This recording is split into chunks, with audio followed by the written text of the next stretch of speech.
I'm a loud sleeper, so my partner has a tantrum every time I snore, and now I don't feel safe enough to sleep at night when I'm around him. First off, I'll say I have sleep issues. I find it very difficult to get to sleep and stay asleep, despite taking medication for it. When I finally do sleep, I snore. I've tried so many fixes for this: nose strips, adjusting sleeping positions, and speaking to multiple GPs about it, but nothing has worked. I can't control it. My partner has taken to, instead of rolling me over, just losing his patience and kicking doors open, yelling, screaming, and hitting the bed to scare me awake. This started a few months ago and was very infrequent at first, but it has now picked up and happens multiple times a week. I'm now finding it even harder to get to sleep. Bedtime gives me so much anxiety, my body feels like it's on a hair trigger. I wake up at the slightest noise and never fully drift off anymore because I'm constantly expecting to be woken up in an extremely aggressive manner. I feel like I'm at the end of my tether. How do I get him to listen and just let me sleep? I mean, it's ridiculous to feel scared of going to sleep when your partner is home, isn't it? I don't know what to do anymore. I can't just up and leave him because he's completely dependent on me financially, and I don't have anywhere I could stay.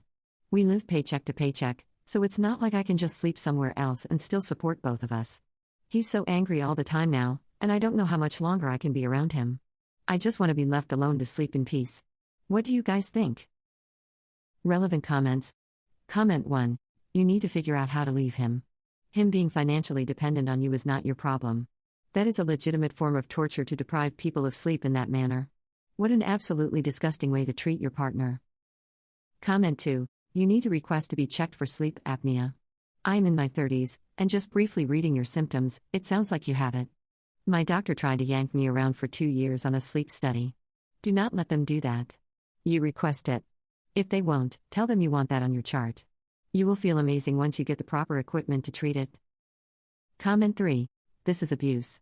And abuse always escalates. Considering how angry and violent he's already acting, I fear Op is in much more danger than he realizes. Op, time to pack your things and find somewhere safe to stay. Even a shelter until you find somewhere for just you is an infinitely better option than staying with him. Update. I've never made an update to a post before, so I'm sorry for being late. I posted well over a year ago now, closer to 2 years at this point, about my sleep and snoring issues causing aggression from my partner. Some people seemed really concerned for me in the comments, so I felt the need to update just so people know I'm okay. So, to update, not long after the post, I sat down with him and explained how upsetting his behavior was, and he changed it. We aired our grievances, did some reflecting, and realized it was unsustainable. We implemented changes and it worked. Isn't it wild how communicating can fix problems? A lot of people wanted me to dump him and leave, but we've been together for years. I wanted to give it another try to see if we could find a solution. The first change was sticking strictly to separate sleeping areas, and sleeping separately helped so much. Seriously, we are so much better rested in our own spaces, and our sleep routines aren't being disrupted by each other. Plus, fun sleepovers with no actual sleeping, haha. Sleep deprivation was making both of us crazy stressed out, and we were not handling it well, him in particular. I've since reached out to my GP and am currently, still, on a waiting list for a sleep study to confirm sleep apnea. It's not ideal, but at least there's progress. I love the NHS but don't love how long these wait lists take in my area. He also started therapy soon after my post, and we discovered he's autistic, which we suspected before but didn't know how to address. He got diagnosed and really dove into resources on the topic. We've both learned so much about how to manage it. He's done a lot of work on recognizing and coping with being overstimulated, and yeah, the loud snoring? Extra distressing for him with his sensory issues, which he didn't understand how to identify before, and redirecting his anger into healthier outlets. Now he's trying to get me assessed too. I'll say something like, "Where are the scissors?" The way this thread is hanging off my sleeve and touching my arm makes me want to peel off my skin, and he'll just hold up a book on autism and point at me, which is fun. As for our financial situation, it flipped. He found a job, and then I lost mine, so we're no better off on that front, but in terms of sleep and our relationship, we're doing so much better. I want to thank so many commenters on my first post for helping me realize it wasn't healthy or okay for either of us. We're still working on it, but we're in a much healthier, happier place. Thank you. Relevant comment.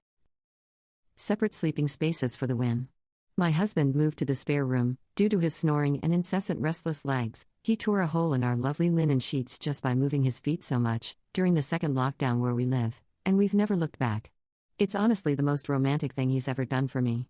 It strengthened our marriage so much, it's hard to be your best self and love with your full heart when you can't sleep. Response: we would move after being woken up. The change was starting to sleep in separate rooms entirely so he isn't being woken up by me in the first place. Instead of us both going to sleep in the same bed and him being woken up/startled. Sorry for the confusion.